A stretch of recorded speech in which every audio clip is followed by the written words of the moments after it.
I think the second problem that we have is some people have no idea what a retirement plan actually looks like.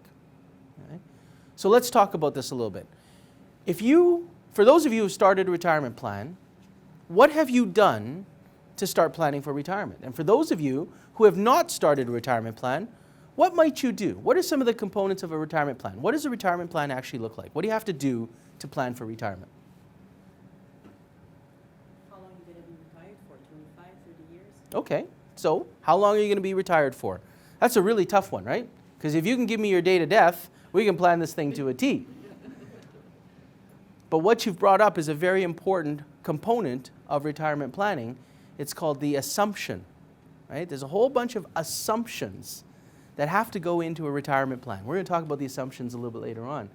But assumptions like life expectancy, like a rate of return, right? Like inflation. These are all assumptions that need to go into the plan, but very, very difficult to predict, okay? And one of the problems as I see it today is the assumptions are leading people to believe that they don't have enough money. How many of you have done these retirement plans and you go into these online calculators, you go into your financial advisor, they're computer programs, right? So the output is only as good as the input. But for some reason, the output always says, you need $2.8 million in order to retire. And it may not be $2.8 million, but it's usually some number that seems astronomically higher than what you might think is realistic. And if that's the case, what you need to do is look back to the assumptions and see if they're appropriate.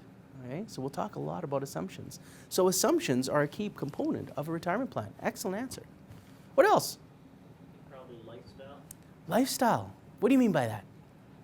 Well, after you retire, you're going to travel a lot. Okay. What are you going to do after you retire? Did you all hear that? Lifestyle. Okay? Excellent answer.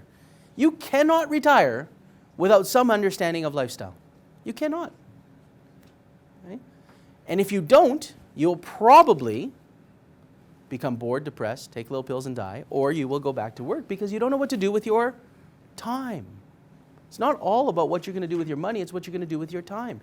And lifestyle is critically important because many of you, when you think about retirement planning, you think about the money, right? How many of you buy RSPs? Why do you buy RSPs? Probably for retirement, right?